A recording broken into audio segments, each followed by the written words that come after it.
Hello, CSP Hot Hands fans. Brett here. My book, How to Lead What You Should Have Learned in Business School, is officially available for purchase. Those of you who act quickly can get access to the launch price of under $10. If you wait too long, though, and it goes up, I would hate that. Just like you hate it when your customers wait until after the yearly price increase in February to pull the trigger. You can buy it right now at brettleads.com. All I ask is that if you love it, give it a 5-star review after you read it.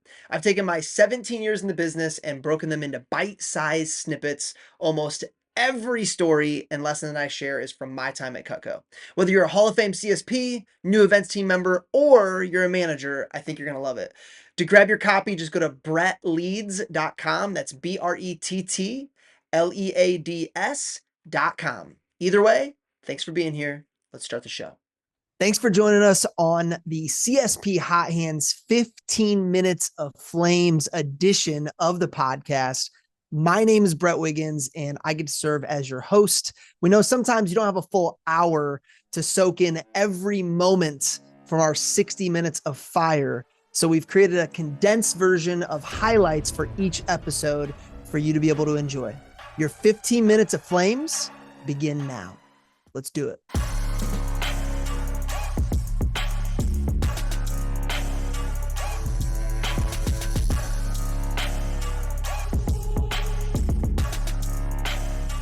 Cost and money can cause you to realize what you might be telling yourself you're prepared for, but you're actually not. Like, that's when the rubber meets the road. So what would your feedback be for somebody who's like, oh, dang, I've got an industry event. I'm really nervous about it. And where does that nervousness come from? That nervousness comes from lack of experience and lack of preparation. What would your advice be for that person who's like, crap, I don't know if I'm ready for this? Well, you're not going to be when you start anything new. You're going to like, it's like going to the gym for the first time. You've got to just go and show up and then look for the mentorship. The experts can help you look up, right? Like ask for help, and get the help where necessary, hire someone. And that's expensive too. But when you're leveling up anything, you have to invest in it, and it's going to be painful. And that's part of that pain is actually so necessary to grow and to learn. And I would say, so how I give myself a little bit more of that security, or what I try to do is I plan like service events and other events that I know I'm really good at with the industry event, so that I can go to the industry event. Oh, that insurance. I And, yeah, love it. right. So that I still have other layers going, or some service calls, right? That I know I'm going to have sales that were other areas that are a lot more profitable to keep my income coming in, while the industry event, whether it's profitable or not, that's a bonus, but I'm there for a very intentional reason. And that's to learn, to grow, to get the leads, to build the thing. And sometimes my profit will come from that event plus the extra follow-up. And sometimes it's just the follow-up. If someone struggles with that humility, which you were clearly able to find, of learning from others, especially those that started after you, or or younger, or whatever the case may be. What is somebody that's going, I struggle with that. I know I struggle with that. I would never say it out loud, but I do. What do you think they need to hear? Like struggle being humble, or struggle being humble enough to be like, I don't have it all figured out. I need to listen to this person. They're better than me, even though they haven't been around as long, or whatever. I would say like there's like a dichotomy here of where we need a balanced confidence also with like openness to learning. But as we are open to learning, we can swing too far of just trying to take everything from everybody else. It's like when we're new reps and we're just trying to like apply everything. And I would say it's just for me, it's like go through the information, but then get very focused on like one thing. Yes.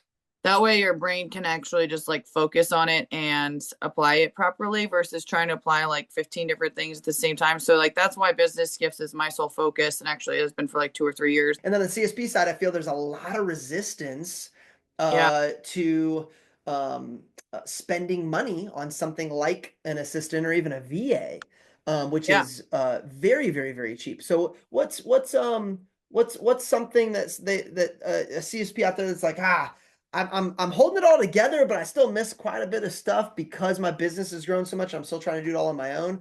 Do you have any testimonial, anything to help them kind of get in that mindset where this could be additive and actually help them grow in less effort? Yeah. So my first person I hired was years ago. I actually hired a receptionist from one of the managers who wanted more hours. Heck yeah, man. You want leads, by the way? Managers have tons of leads for you for Yeah, assistance. I can promise you that.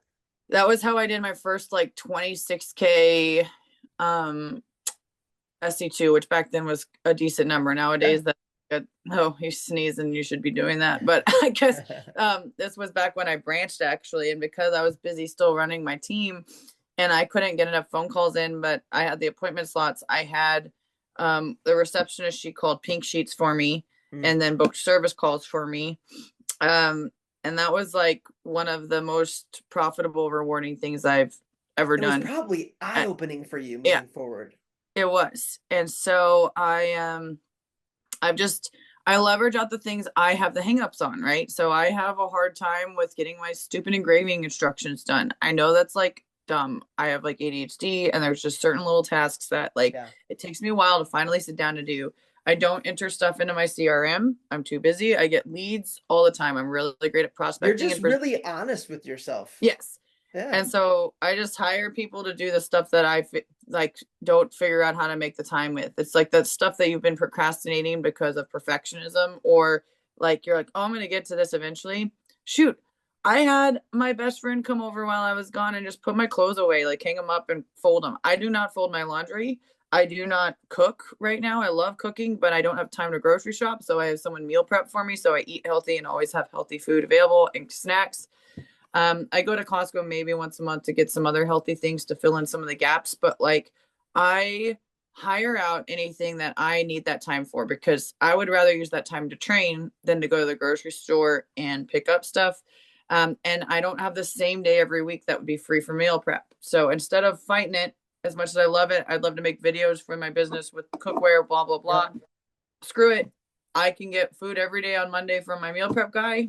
He's hired. Like $10 I think like there it's so much cheaper than me trying to figure out last minute mhm. what food to get. There are And people who overspend, and you know who you are. If you're there right now and you're overspending out of laziness, not talking to you.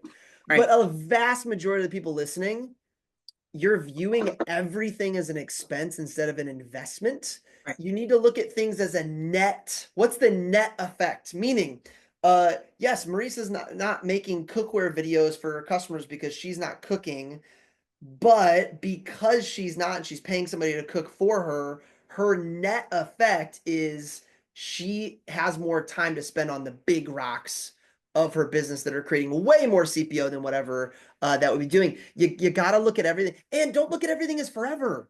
Like, right. Stuff is try it seasonal. out. Try it out. And if within 2 weeks you're like, nope, this isn't working, then slow to hire, quick to fire. Like, it's fine. Put it on hold and come back to it. I'm beginning to understand more and more based on the questions that I get and the answers that we receive that, man, if you're a CSP, and you are not actively utilizing some sort of assistant, you're leaving a lot of CPO on the table, and you're probably stressed. I've been told one of your superpowers, to switch gears a little bit, is networking. Oh, And yeah, what do you feel like? One of the comments that was made by one of our team members was, you're just attracting good people and good vibes. What do you do to create that habit? Why do you think that you're good at? You looked a little surprised. Were you surprised that it was noticed, or surprised because you had never considered your ability to network?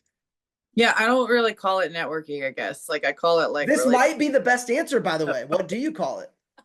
that's why I call it like relationships. Like I just care about people because whenever I hear networking, I think of those happy hours they do that they're like, come to our networking event. And those give me literally cringy ick. Like I hate them. I don't like networking on But that. step one is you don't view it as networking, you view it as making friends, your Yeah, relationship building, and yeah, that's probably why you feel so comfortable with it.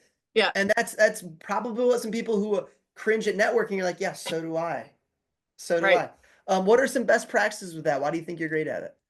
Um, I just think it's because I care. Like it's just and I'm compassionate and empathetic and I understand a lot of people where they're at.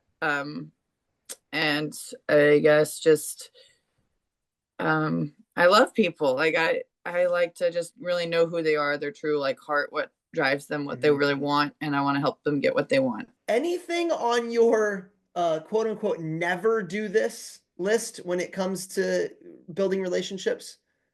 Oh, I don't know like anything that comes like straight to mind. I'm trying to think. I don't know if some of it's like appropriate to share. Oh, as soon as you laughed, I said, "This is the pot." Listen, this is a Don't vector connect. this is no time out. This is a Cutco high five podcast. Like, hey, they were like, "Yeah, Brett, go ahead. We love it." Yeah, But it is yeah, not a it is a Cutco yeah. endorsed podcast. It is not a Cutco podcast. So Yeah. we're here for the real Yeah. answers. Don't you worry. What's on the list? Um, I so my biggest things have actually come from people who I trusted and loved and poured into, and then they just like decided not to be friends anymore or left me. Um, for whatever reason that I still probably don't even know. Like I tried to make resolution, have some hard conversations that those are not naturally easy for me. But I would say do have the hard conversations because you'll see who's truly your friend and who's not. Um, I have a hard time like letting go of people when they don't want to be my friend anymore or have a relationship that's important. And so that's still something I'm navigating. And so I wouldn't say like don't okay, I guess here's where this boils down to. Do not continue to give to the people who will not also pour back into you. Mm, And that's not to be selfish. And sure. you can still pour before you get poured into, as you Yep. should. A lot of times as a leader or networking, you need to do that. But when it is very clear that someone doesn't want anything to do with you anymore, let go. Question was brought up. Your keys to maintaining a high closing ratio at the Mhm. booth to keep Chelsea Rodriguez happy without killing your average order to keep the Brandon Browns of the world happy. What is the key to maintaining both of those? Both the high average order, but not killing high closing ratio, but not killing your average order. Um, Learning the dance of when to slow down and speed up, which comes from experience. But taking a deep breath, um, asking questions, getting to know the person, and then what's even possible for their threshold that day of how much time they have to give to you, um, and what you can pitch them. And then I really love like Matt Graves. He said in his average order talk, he goes, "You can have 9 single piece orders, and it's the 10th order that gets you over $1,000 average order." So that helped me because I was like, man, why do I close so much? But then like half the time it's like a Shears discounted 10% or this or that. And I think average orders of a fool's chase because it's very deceptive. Hmm. Everyone's going to have the paring knives, the shears, the Yes. individual items. It's just how many of those can you turn into 5 pieces, and how many of those big orders, like how can you make them bigger? Yeah. So I think that's one thing most, yeah, at least new CSPs, don't spend enough time on is they try to turn one paring knife into two and double, right, but they don't spend any time turning a $3,000 order into a $4,000 order, which yep, is mentally easier to do yeah, than doubling an order. So it's oh my gosh, instead of going, I'm so excited, I just sold 3 grand. It's I just sold 3 grand and let's find a win-win to make it a $4 or $5,000 order. Should be the right response. You've really found some positions to thrive here in the last few years while having some really great challenges. um well, one, it was just learn to be present in the day of just I have to get through today, right? Or 1 hour. I'm a planner naturally, so that was like not easy for me to do. I like to like have my whole year planned and I'm going to this place and have these shows lined up. It gives me some sort of peace of mind within our business. But it was also like letting go and just letting each day be its day. And if I lost out on an opportunity, because we have like a power team and I don't get to work all the events I love to work and in my own Yeah. area. So it's Yeah. frustrating. And so instead of just pouting about it or being angry or complaining, It was digging into where my opportunities actually were and what doors were opening when other stuff closed. So it's just like finding and just trusting that what is meant for me is going to happen. So like if something isn't going to work out, or there's a conflict of schedules, or it just didn't work out the same way that it was successful in the years past, it's just being excited for what is going to work out, and just like reminding myself, oh, it's going to be fine. It's going to work out. That actually came from the CrossFit Games last year. We had an athlete die the first day. We paid $9,000 for our 10 by 10 booth. There was three of us working, and people thought I was crazy for doing it. And I was just like, oh my goodness, when it happened, I just had panic set in of, because they just canceled the day. We didn't know if we were going to go back the next day, if the games were going to go on, if they were going to cancel it. There were so many things up in the air. And Matt Tushin was just like, Marissa, it's going to be okay. It's all going to work out great. And I was just like, what happened to me? Like, where did my faith go? Like, I have just been living in survival mode so long because of all the crazy stuff that kept flying at me. And one more bad thing after another would just keep happening, like stuff I couldn't control. And I was just like, Lord, what am I doing to attract this? Like, all I'm doing is trying to like help people and give. And I like can't even pay my own bills. Like, I was just going through a lot of stuff. And it was like I couldn't work hard enough to figure it out or fix everything.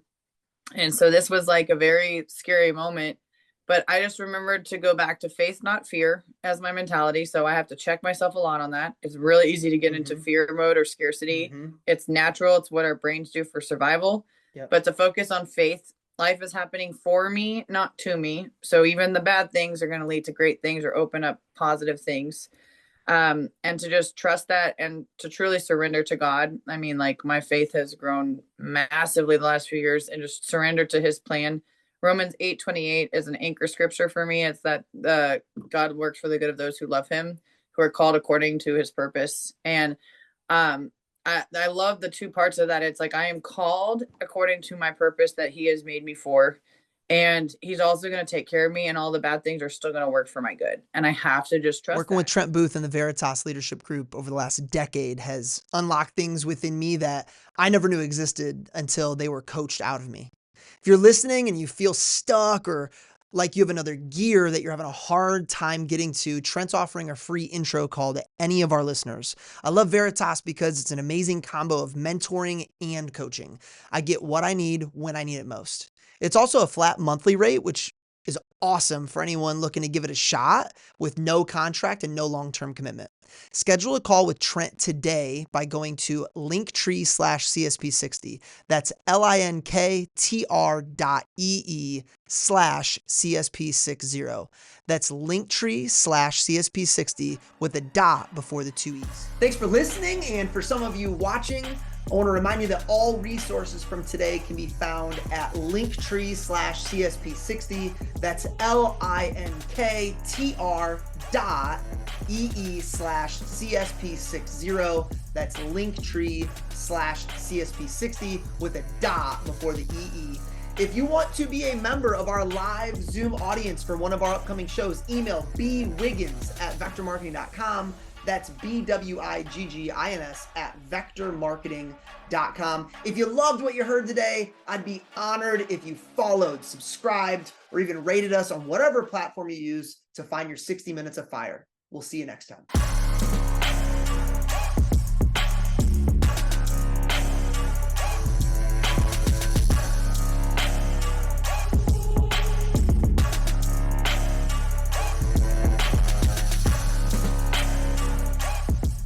If you're still tracking and categorizing all your own expenses, I have a message from your CPA. Stop. If you're listening to this podcast, chances are your goals include growing your sales. And one way to do that is delegating admin responsibilities by trading time for money. Rising Stock and MyBooks.pro is exactly what you need. Rising Stock is an all-encompassing financial tracking and coaching program where MyBooks.pro is exactly what it sounds like. They just do your books. You can choose to just have them track your expenses or take advantage of everything they have to offer. Do your business and your CPA a favor by scheduling a free intro call today at linktree/CSP60. That's linktr.ee/CSP60. That's linktree/CSP60 with a dot before the two E's.